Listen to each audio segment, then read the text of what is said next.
Salut à tous, j'espère que vous allez bien, c'est Romain et on se retrouve aujourd'hui pour le traditionnel avant-match. Hier soir on est revenu sur notre adversaire et donc aujourd'hui on va parler compo aligné par Luis Enrique demain soir au Parc des Princes face à Aston Villa pour la manche allée de ces quarts de finale de la Ligue des Champions. Très attendu parce que les Parisiens sont à un tournant de leur saison déjà et de leur histoire récente parce que tu viens d'obtenir ton 13e titre de champion, tu es encore invaincu en Ligue 1, il reste 6 matchs pour terminer la saison comme ça, et ce serait franchement exceptionnel, absolument historique, sûrement le plus beau champion de l'histoire de la Ligue 1, le plus beau PSG de son histoire à l'échelle nationale, ça c'est certain. La Coupe de France à aller chercher, en Ligue des Champions, tu peux encore te faire un gros parcours, et la possibilité de remporter la première Coupe du Monde des clubs à la mi-juillet. Bien sûr, tout ça paraît très lointain parce qu'il y a déjà Aston Villa à éliminer sur ces deux matchs demain et mardi. Aston Villa, une équipe contre laquelle on est favori, évidemment. C'est un statut qui change par rapport à Liverpool, mais qu'on avait eu sur le barrage contre Brest, typiquement. On était ultra favori, encore plus que là. Aston Villa, donc équipe anglaise, assez imprévisible, entraînée par un Espagnol. On sait que Luis Enrique tient en estime les entraîneurs de sa nationalité et encore plus Unai Emery. Il a demandé plus de reconnaissance pour lui en conférence de presse cet après-midi. Une équipe qui est difficile à lire. C'est vrai que la physionomie du match demain, c'est compliqué de lire ce qui va se passer sur le terrain, déjà parce qu'il peut y avoir des ajustements des deux côtés.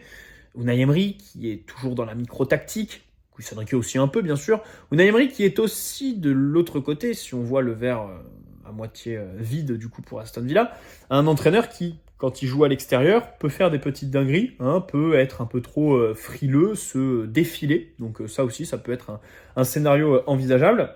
Du côté de Luis Enrique, voilà, il y a une équipe qui tourne à plein régime, certains postes où il va falloir trancher dans le vif et mettre des joueurs sur le banc alors qu'ils ne le méritent pas vraiment. Et on va revenir sur tout ça dans cette vidéo.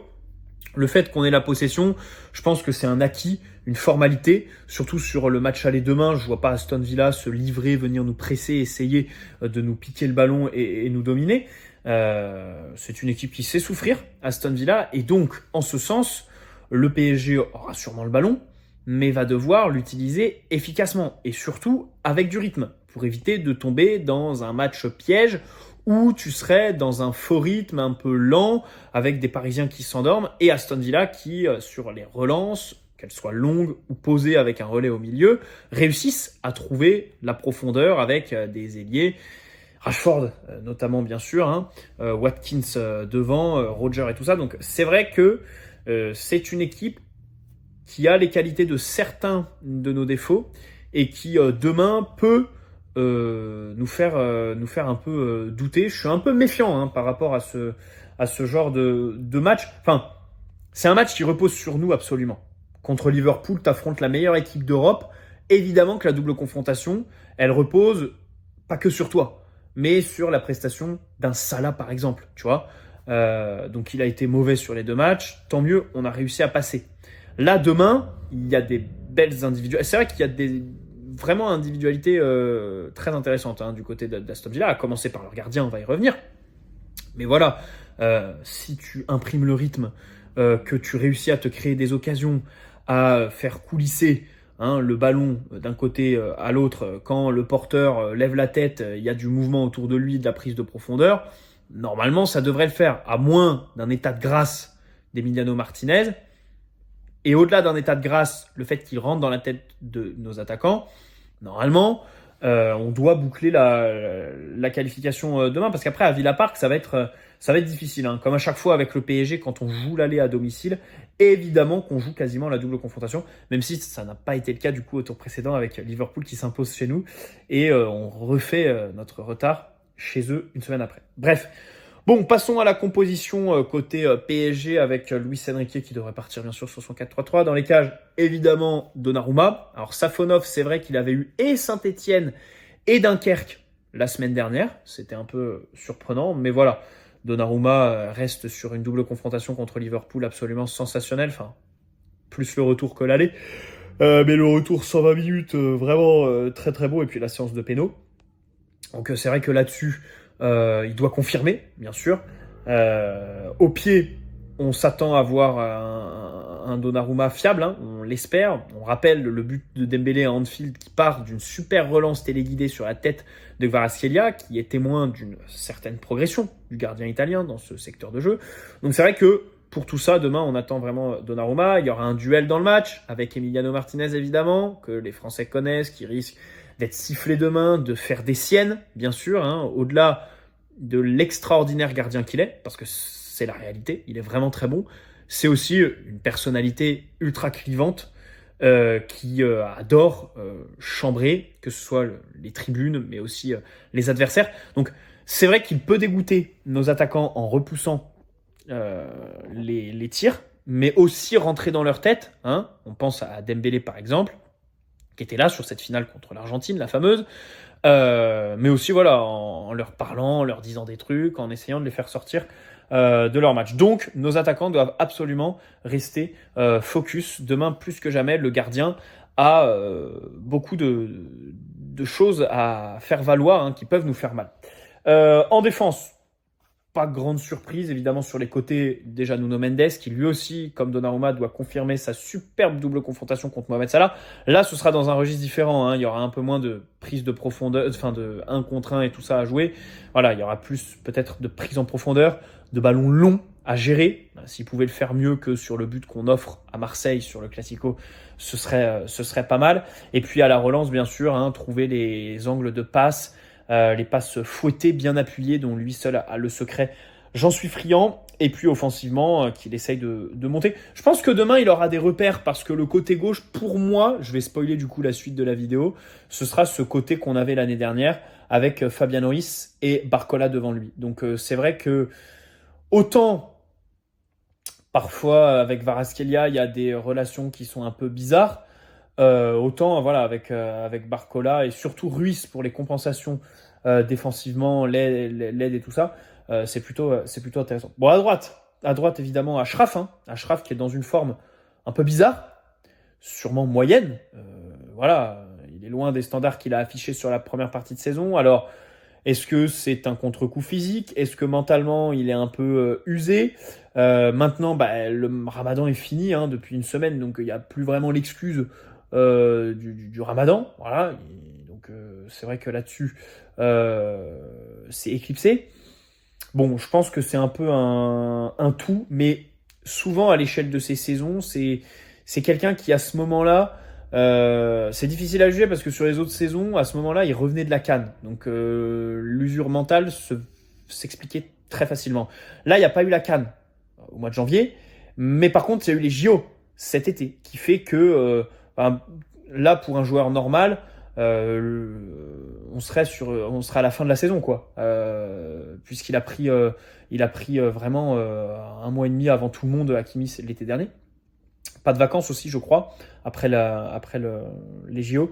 Donc c'est vrai que là-dessus, on a un joueur qui est un peu moins attentif à ses placements défensifs, à la relance aussi, quelques erreurs. Offensivement, moins tranchant, voilà, les frappes sont un peu moins précises et moins de lucidité dans le dernier geste quand il s'agit de faire une passe. Peut-être que le replacement de Dembélé dans l'axe a changé quelque chose. C'est vrai qu'on parlait des relations avec Kvaratskhelia. Typiquement, voilà, Kvaratskhelia, Hakimi, bon, c'est pas trop ça pour l'instant. Donc c'est vrai que demain, on espère qu'il sera dans un bon soir, surtout qu'il n'aura pas Marquinhos à ses côtés, mais plutôt Beraldo ou Lucas Hernandez pour gérer Marcus Rashford, qui est un client.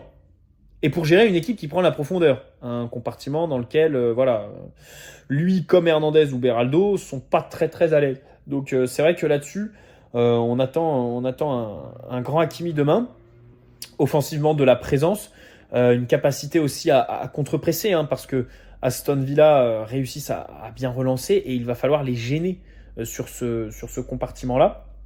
Et ça passe par Hakimi, bien sûr, qui a des qualités indéniables là-dessus. Juste Rashford, qui sera donc son adversaire direct. Alors, à moins que Watkins soit pas totalement remis, parce que c'est vrai qu'il n'était pas en grande forme physique ces derniers temps. Du coup, Rashford serait le buteur demain. Mais bon, je pense quand même qu'il y aura Watkins 9 et Rashford, du coup, sur le côté pour Hakimi. Rashford, on a eu un article dans l'équipe aujourd'hui sur ses liens avec le PSG. Leonardo voulait le signer en 2022 dans le cadre de la prolongation d'Mbappé. Et en fait, dès 2021, il a entamé des négociations. 3 rencontres ont eu lieu avec son entourage. Ils ont notamment été invités lors du PSG Lyon de septembre 2021. C'est celui qu'on gagne. C'est un des premiers matchs de Messi au PSG. C'est là où Pochettino fait sortir Messi à l'heure de jeu. Et Messi est pas très content. Et on le gagne ce match sur un but d'Icardi, sur un centre de Mbappé, si je dis pas de bêtises. Donc voilà, bon bref, ils avaient été invités ce soir-là, quoi. Lui, il était ouvert. Et il y a d'ailleurs une source dans l'article qui dit que si Leonardo était resté, Rashford aurait signé au PSG. Mais malheureusement, ou heureusement, Leonardo a dégagé du coup en mai 2022 pour Luis Campos, qui n'a pas repris les négociations. C'est Antero Henrique qui s'en était occupé à ce moment-là, mais il y a Pini Zahavi qui s'est mis dedans et ça a foutu le bordel. Du coup, on a abandonné. Mais l'article se termine avec Luis Campos aurait renoué le contact avec son entourage ces derniers mois. Et cet été, le PSG se positionnera sur un élément offensif. Peut-être une relance du dossier Rashford à prévoir cet été. Bon, alors c'est le genre d'article très classique sur les matchs de Ligue des Champions comme ça. Mais Rashford, on le sait très bien, il est apprécié au PSG depuis très longtemps. Mais même au-delà de Leonardo, Nasser aussi. Donc ça m'étonnerait pas que ça ressorte. En fait, Leonardo voulait dégager Neymar et associer Rashford et Mbappé en fait pour la saison 2022-2023. Donc voilà. Et du coup, dans l'article, ça parle un peu de mercato. Le PSG va visiblement se positionner sur un offensif cet été. Ce qui, je pense, va impliquer un départ. Alors, Kolo Muani, visiblement, la Juve n'en veut plus vraiment. Donc il devrait revenir, il faudra trouver quelqu'un. Kolo Muani, typiquement, pour Aston Villa, ce serait intéressant, je trouve. Attaquant un peu polyvalent qui est capable de dézonner sur le côté. Gonzalo Ramos, on peut se poser évidemment la question vu ses récentes performances. Lee Kang-in, vu sa cote sur le marché, notamment anglais, mais en termes marketing, c'est vrai qu'il te rapporte beaucoup. Bon, on verra, mais du coup le PSG, ça m'a un peu étonné au premier abord. C'est vrai qu'on a mis 70 millions sur Kvaratskhelia. Pour moi, à part au poste de numéro 9, si on trouve vraiment une pépite, une perle, vraiment une perle rare, quoi. Soit le faux neuf qui colle parfaitement avec les qualités que Luis Enrique veut, soit un Isaac, quoi. Un Isaac qui a et la finition et la qualité technique. Je vois pas trop quel offensif on pourrait recruter. C'est vrai que sur les côtés, on est déjà pourvu. Et il y a Ibrahim Mbaye qui va éclore assez rapidement. En tout cas, on l'espère. Bref, revenons à nos moutons, à cette composition avec l'axe de la défense. Bien sûr, Willian Pacho sera à gauche. Alors, il va être très important dans la gestion de la profondeur. Absence de Marquinhos. Avant de penser au titulaire, j'aurais dû parler de cette absence qui va faire évidemment mal parce que Marquinhos fait une bonne saison, de bons matchs en Ligue des Champions, notamment dans la gestion des trajectoires, la lecture de la prise de profondeur par l'adversaire. Donc c'est vrai que là-dessus, il va manquer. Il va manquer et Pacho a cette qualité de vitesse, capacité à courir vers son but, à utiliser ses longues jambes pour mettre le pied sur le ballon alors que l'adversaire l'a dépassé et devant lui, voilà, donc mettre le pied sur le ballon avant de toucher l'adversaire. Donc c'est vrai que Pacho là-dessus va être très très important. C'est vrai que l'absence de Marquinhos peut aussi se faire ressentir chez lui parce que c'est un point de référence. Il a évolué avec lui quasi exclusivement depuis sa signature l'été dernier et c'est vrai que sans Marquinhos, parfois Pacho est un peu moins à l'aise. Du coup à ses côtés, soit Beraldo, soit Lucas Hernandez. Bon, moi perso, je reste quand même sur l'idée Beraldo, qui a joué contre Saint-Étienne et Dunkerque. Alors c'est vrai que contre Angers, il rentre même pas, mais il avait fait un aller-retour au Brésil sur la trêve internationale. Il avait été appelé, je crois, pour remplacer au niveau de la sélection brésilienne. Lucas Hernandez, me paraît un peu juste depuis son retour. C'est vrai que samedi, il est arrière gauche, il finit le match en tant qu'axial gauche, et dans la gestion de la profondeur, c'est un peu compliqué. Surtout, j'ai le souvenir du match à Dortmund, en fait, où il se fait les ligaments sur une erreur. À la base, c'est une erreur quand même. Il se fait un peu avoir par Füllkrug. Et au final, il court comme un dératé, alors qu'il est axial droit à ce moment-là. Voilà. Donc, c'est vrai que là-dessus, je n'ai pas trop confiance en Lucas Hernandez. Beraldo, alors, c'est vrai que contre Dunkerque, il fait un match un peu moyen, avec cette relance notamment plein axe. mais contre Saint-Étienne, il est plutôt solide et le Classico aussi est réussi. Hein, donc c'est vrai que ça lui donne du crédit. Il a cette qualité de pied, bien sûr, pour annihiler le pressing d'Aston Villa, qui n'est pas à sous-estimer aussi. Hein. C'est vrai que bon, moi, je pense quand même qu'Aston Villa va venir demain avec un bloc médian. Enfin, ils vont pas nous presser et essayer de nous piquer le ballon. On est qu'au match aller au Parc des Princes. Surtout, c'est une équipe qui sait attendre, subir, voilà, qui est très solidaire, qui peut prendre des temps faibles assez longs sans encaisser de manière très concrète ou encaisser de but tout court. Donc voilà, c'est vrai que là-dessus, il y a aussi une possibilité où ils sortent et viennent nous presser, mais ça, bon, j'y crois un peu moins. Dans tous les cas, Beraldo, même pour porter le ballon un peu plus haut, voilà, et faire des changements d'aile, des ouvertures depuis la moitié de terrain adverse, ça peut s'envisager. Donc je pars sur Lucas Beraldo. Ça va être un match quand même capital pour lui, hein, parce que c'est vrai que s'il se loupe demain, bah déjà au match retour il sera pas titulaire, ça c'est logique. Et ensuite, en prévision de cet été, où là par contre on va viser un axial droit de manière très claire, ça voilà, ça c'est clair, il n'y a pas besoin d'article de l'équipe pour ça. Peut-être qu'il pourrait en faire les frais, hein, parce que c'est vrai que on peut se dire, hein, Lucas Hernandez pourrait aussi être au rayon des joueurs à vendre, mais il a un giga salaire, il commence à se faire vieux, donc c'est un peu compliqué. Alors que Beraldo, voilà, possible de faire un billet sur lui. Bref, donc demain, c'est quand même un sacré tournant pour lui. Hein. C'est vrai que on parlait souvent dans les vidéos de cette fin de saison où, voilà, les titulaires, ce sont les titulaires, et ceux qui ont le plus à jouer, c'est vraiment ceux qui sont dans la rotation, les remplaçants, parce que cette fin de saison pourrait acter une volonté du club de s'en séparer ou un renouveau pour eux. Donc, pour l'instant, il n'y en a pas beaucoup qui ont du renouveau. Hein. On attend de revoir Lee Kang-in. Ramos, bon bah voilà, on a esquissé dans le débrief dimanche la possibilité d'un départ cet été. Bref, au milieu pour demain, bah déjà évidemment Vitinha. Hein. Vitinha, quand on parle tout à l'heure d'Hakimi par exemple, qui est en baisse de régime ces derniers temps, voilà, avec Vitinha, le constat est tout inverse. C'est vraiment le genre de joueur qui monte en puissance au moment parfait, au moment clutch de la saison, à savoir le printemps. Il fait encore un bon match contre Angers. Et demain, évidemment que notre capacité à imprimer le rythme et à faire souffrir Aston Villa dépendra de ce qu'il fera du ballon pour temporiser, mais surtout sur les changements de rythme, les changements d'aile, les renversements, les prises de profondeur, les petits dribbles aussi. Si Aston Villa nous attend assez bas comme Angers ce week-end, alors peut-être pas au point d'Angers parce que c'est vrai qu'ils ont posé un sacré bus, mais s'il joue un peu bas, Vitinha peut parfaitement se projeter et venir dans ces espaces comprimés parce qu'il a une capacité à garder le ballon qui est absolument sensationnelle, Vitinha. Vraiment, il fait des choses qui sont superbes dans les petits espaces. Donc là-dessus, on l'attend vraiment. Et puis après, sur les contres, pas se faire avoir, récupérer les ballons assez haut, couper à la source directement. Devant lui, alors on pourrait discuter de Warren Zaïre-Emery. C'est vrai que Luis Enrique lui a donné un temps de jeu conséquent ces dernières semaines, sûrement pour le remettre en confiance, parce que c'est un joueur qu'il apprécie. Après, ça n'a pas forcément marché, même si contre Angers, il fait un match un peu mieux que les autres, avec notamment un super centre pour Gonzalo Ramos. Mais demain, il n'y aura pas Gonzalo Ramos pour centrer.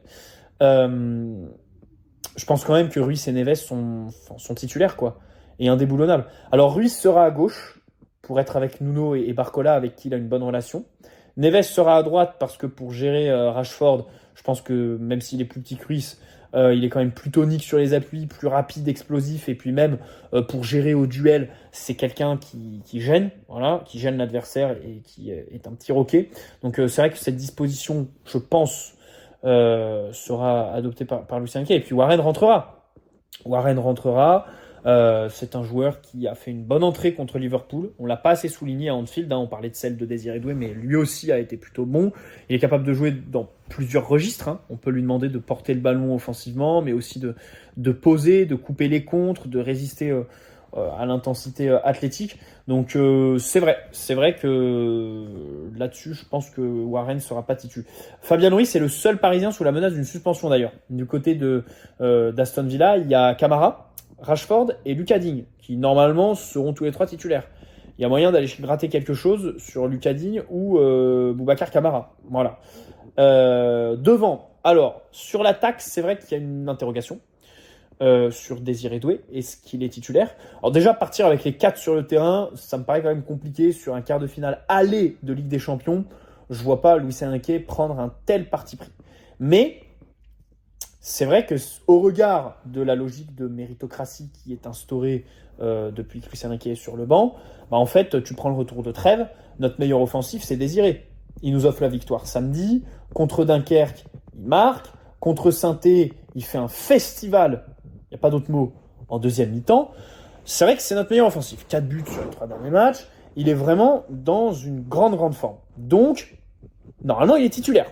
Normalement, il devrait être titulaire. Mais il y a des choses qui vont contre cette idée. Et moi, j'y crois assez peu. D'abord, parler de Désiré Doué, qui est des 4, celui qui sûrement entre le mieux dans un match. Dembélé fait que des entrées clownesques. Kvaratskhelia, c'est compliqué pour lui quand il rentre à chaque fois. On se souvient de son entrée contre Brest, je crois, au match aller, si je dis pas de bêtises. Barcola peut faire une bonne entrée. Surtout que si on mise sur une physionomie de match où Aston Villa nous attend, donne assez peu d'espace et du coup en deuxième mi-temps est fatigué, en laisse un peu plus et donc Barcola qui en profite, ça peut s'envisager ça. Et donc un Désiré Doué initialement titulaire pour faire la différence par le dribble face à un bloc un peu resserré. Mais bon, ça implique quand même de jeter une pièce sur le plan de jeu d'Unai Emery, ce qui me plaît pas vraiment. Donc c'est vrai que si tu mets Désiré Doué sur le banc, évidemment c'est le meilleur des 4 pour rentrer parce qu'il est capable de rentrer à plusieurs postes, relayeur, ailier, tu peux le mettre neuf, il est capable de dynamiter une défense, faire énormément de bien avec ses dribbles, ses capacités athlétiques face à des adversaires qui sont fatigués, la finition. Donc vraiment, c'est vrai que là-dessus Désiré Doué, malheureusement pour lui, j'ai envie de dire, ou heureusement en fait, parce que dans le PSG de Luis Enrique, qu'est-ce qui est mieux? Jouer les 60 premières minutes du match ou jouer la dernière demi-heure? Je sais pas trop. Alors, c'est vrai que c'est très difficile à faire rentrer dans la tête d'un joueur. Mais à chaque fois, nos premières mi-temps sont un peu insipides et on fait la diff en seconde quand il y a plus d'espace, quand l'adversaire est vraiment fatigué. Donc, rentrer frais dans une défense que ton équipe a usée sur la première mi-temps, voilà, pour moi, c'est assez... c'est assez intéressant, logique, surtout que pour celui qui est titulaire, tu sais très bien qu'il y a un des 3 qui va sortir à l'heure de jeu. Parce que le premier coaching de Luis Enrique, ce sera faire rentrer Désiré Doué. Donc tu vas te démener pour, sur cette heure de jeu, te montrer à ton avantage. Et donc, bien sûr, ça emmène un peu tout le monde. Alors après, pour aller au-delà de Désiré Doué, parlons de Barcola.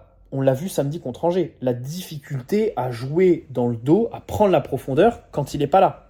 C'est vrai que ses appels sont toujours très bien amenés. Devant le but, c'est pas le meilleur. Il y a quelques difficultés, notamment à la finition, c'est vrai. Mais il est très altruiste. C'est vrai qu'il fait beaucoup de passes D. Il choisit la solution collective la plupart du temps. Il fait énormément d'efforts défensifs. Et pour la prise de la profondeur, c'est vrai que là-dessus, c'est globalement le seul dans l'équipe qui est capable de faire. Surtout que demain, je pense que Ousmane Dembélé jouera un cran plus bas que d'habitude. Je vois bien Dembélé, du coup, faux neuf, dans un rôle un peu comme contre la Real Sociedad la saison passée. Un rôle plus de 10, de joueur qui vient apporter un surnombre au milieu, dans la densité, plutôt qu'un joueur qui est sur le front de l'attaque, qui démarre les actions en étant hors jeu et qui prend un peu la profondeur. Bref, puis pour gérer les contres aussi, parce que Aston Villa vont se projeter rapidement, et donc si on récupère le ballon, ils seront coupés en deux, et Barcola aura à jouer évidemment les contres à ce moment-là. Alors après, il y a Kvaratskhelia. C'est vrai qu'avec lui, on peut discuter. Il y a une vraie balance entre les deux, entre Kvara et Désiré Doué. Et ça s'entend de dire, Désiré Doué doit être titulaire à la place de Kvara. Mais encore une fois, si tu mets Kvara sur le banc, le faire entrer, ça n'a pas grand intérêt. Désiré Doué est bien meilleur en tant que remplaçant. Et Kvara, je trouve, pour Aston Villa, est assez difficile à appréhender. C'est un joueur qui ne joue pas de son côté athlétique, qui va être dans un registre complètement différent, assez original, enfin très original même. Donc voilà, les dribbles fins, pas de confrontation directe. Tu sais, les équipes anglaises, c'est vraiment ce épaule contre épaule, je vais au côté athlétique. Donc, par exemple, un Désiré Doué, il y a un risque qu'il s'empale à chaque fois dans les défenseurs anglais parce que c'est ce registre-là qu'ils connaissent tous les week-ends en fait. Vara, c'est assez différent. Il va fuir le duel. Voilà, il va essayer de passer tel un serpent au milieu de la défense adverse. Donc c'est vrai que là-dessus, bon, surtout face à une défense regroupée aussi, il peut faire des différences, hein, des bons centres comme celui pour Doué samedi, et s'ouvrir le chemin du but aussi. Je rappelle que contre Liverpool au match aller, il est hors jeu, mais le seul but, c'est lui. C'est le seul qui trouve les filets. D'Alisson en état de grâce qui fait un des matchs de sa vie. Donc là-dessus, je pense que devant, voilà, ce sera Dembélé, Barcola et Kvaratskhelia. Kvaratskhelia qui aussi fait beaucoup d'efforts défensifs, très très altruiste là-dessus.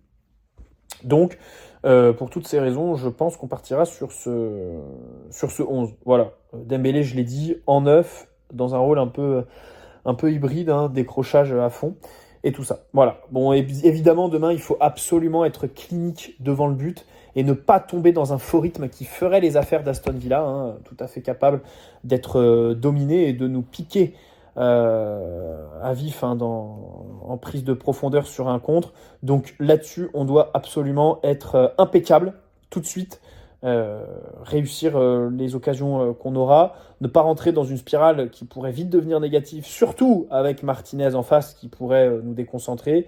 Les Barcola, les Dembélé doivent absolument être cliniques et le reste de l'équipe toujours en mouvement. Vraiment, j'espère que le PSG fera un match étouffant pour Aston Villa avec énormément de mouvements, de prise de profondeur, de changement d'aile, circulation du ballon. Il faut faire vivre le ballon. Il faut faire vivre le ballon absolument face à cette équipe qui va être chiante à jouer. Ça c'est assuré. Bref, bonne soirée à tous. N'hésitez pas à poser un like si cette vidéo vous a plu, vous abonner si ce n'est pas déjà fait. Et donc on se retrouve demain soir bien sûr pour le débrief. Ciao les amis, prenez soin de vous et allez parier avant tout.